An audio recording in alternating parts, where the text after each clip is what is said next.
Welcome to this explainer. Today, we're diving into the ultimate cosmic detective story, Are We Alone? Explaining the Fermi Paradox. Just take a look at some of the real images of the cosmos captured by our telescopes. You see these swirling galaxies, the endless starlight. It really feels like the universe is practically begging for life to emerge everywhere, right? But as far as we can tell, it's completely empty. It's this massive mystery that's haunted scientists and philosophers for decades.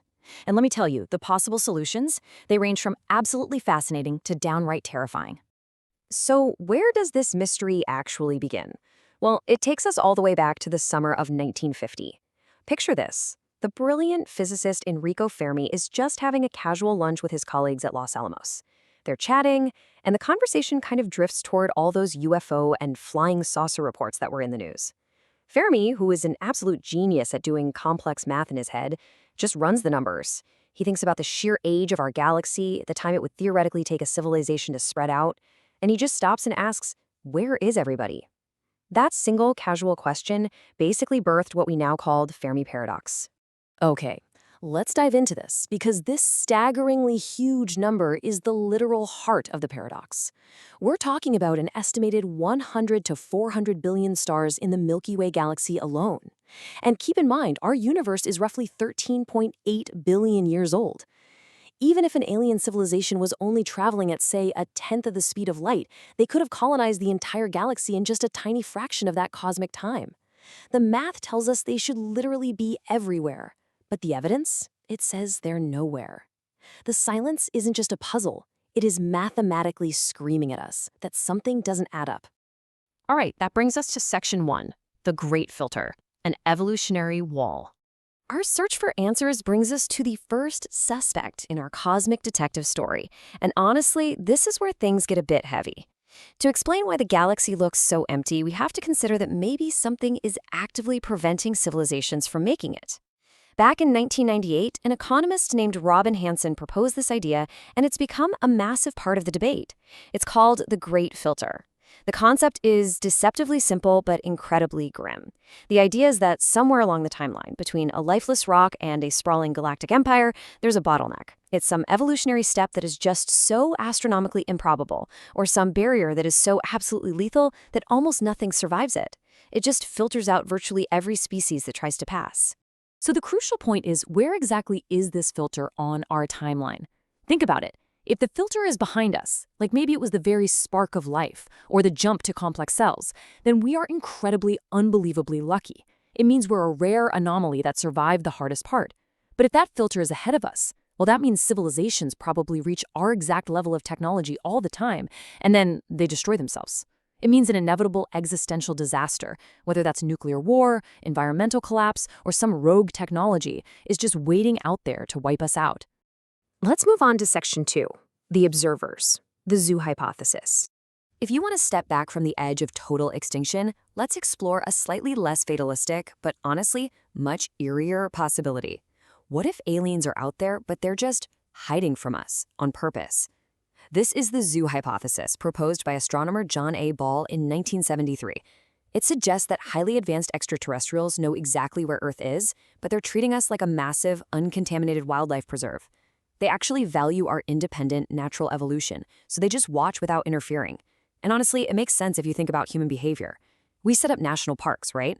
We have strict rules about not contacting isolated tribes in the Amazon. To an advanced alien race, jumping in and saying hi might just ruin the natural diversity of the universe. But as cool and elegant as the zoo hypothesis sounds, it has a massive logical flaw. It requires a literally impossible level of coordination. For this cosmic zoo to actually stay secret, every single civilization, spanning billions of years and millions of light years, would have to independently agree to stay completely silent. If just one rogue civilization, or even one rebel group with a radio transmitter, decides to break the rules and say hello, the whole illusion completely falls apart. Which leads us to Section 3, the predators. The dark forest hypothesis. That little logical flaw we just talked about, it brings us to a much, much darker reason for this deliberate silence. What if the universe isn't quiet because aliens are being nice, but because they are absolutely terrified? We're diving into a concept from the brilliant Chinese science fiction author Liu Cixin. He basically took cold game theory and evolutionary biology and applied them to the stars. Every civilization is an armed hunter stalking through the trees like a ghost. Just think about that for a second. Next time you look at a real deep space image of the cosmos, imagine that it's not a peaceful, empty void. It's an active war zone. In the dark forest, if a hunter spots another life form, whether it's an infant civilization like ours or a massive superpower, the only mathematically safe option is to open fire and eliminate them. Let's move to this and see how this builds into what Liu Cixin calls cosmic sociology. It breaks down like this. Step 1, survival is the absolute primary need of any civilization. Step 2, the universe is huge, but its resources are finite, meaning civilizations will inevitably want to expand. Step 3, we hit this massive communication barrier between stars. And because of that barrier, step 4, the only rational defense in a universe full of unknown threats is a preemptive strike. It's basically a cosmic multiplayer version of the prisoner's dilemma, except the penalty for guessing wrong is the total annihilation of your entire species. The engine that really drives all this paranoia is called the chain of suspicion. See, the vast, empty distances between stars mean you can't exactly just send a diplomatic envoy over to check if the neighbors are friendly. The round trip for a simple text message could take centuries. You can never truly verify their intentions. And worse, you know that if they detect you, they're sitting there doing the exact same terrifying math. In an environment totally dictated by the speed of light and absolute mistrust, shooting first isn't evil. It's just mathematically the safest move. To speak up is to invite death. All right, shifting gears a bit. Section 4, retreating to inner space, transcession and aestivation. Okay, if the whole dark forest thing feels a little too aggressive, there's a totally different category of suspects here. What if highly advanced life doesn't actually expand outward to conquer the galaxy or hide in fear? What if they actively retreat inward? This is the transcension hypothesis proposed by futurist John M. Smart. He argues that instead of building massive, highly visible sci-fi megastructures, advanced civilizations do the exact opposite. They miniaturize. Using something called STEM compression, literally packing space-time, energy, and matter into the densest possible forms, they migrate into this computationally perfect inner space. And the ultimate endpoint for that kind of evolution? Black holes. They essentially shrink right out of our view, becoming completely unrecognizable to our telescopes. And this brilliantly illustrates the whole concept of the technological singularity. The mathematician Stanislav Alam talked about this way back after chatting with computing pioneer John von Neumann. The logic is that technological growth eventually hits this exponential curve, where it becomes so rapid and uncontrollable that a species just fundamentally transforms. Here on Earth, we're scanning the skies looking for radio waves and giant starships. But aliens who are millions of years older than us, they've likely evolved completely beyond our primitive, clunky communication standards. We just can't see them. Or maybe they're just asleep. Enter the aestivation hypothesis, which some researchers proposed back in 2017. This one is all about the thermodynamics of computation. There's this rule in physics called Landauer's principle, which basically says the energy you need to process information is tied to the temperature of your environment. And right now, the physical universe is actually way too hot for super efficient computation.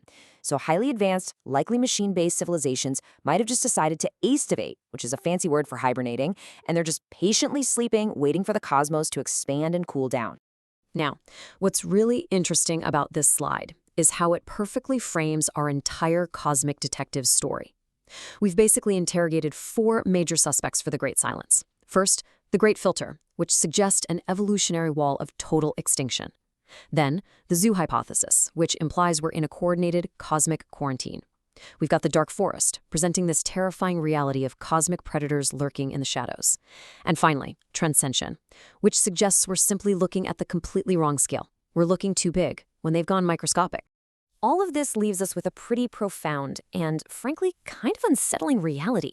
Back in 1974, humanity deliberately beamed a massively powerful radio message from the Arecibo Observatory right out toward the M13 star cluster. We literally included a map of our biology and exactly where we live. We essentially just stood up and shouted into the dark forest. So when you consider the incredible existential risks tied to all these solutions for the Fermi Paradox, does it actually make sense to keep broadcasting our presence to the universe? Or should we just quietly listen and really, really hope that whatever might be out there in the dark didn't hear us? Definitely something to think about the next time you look up at the stars.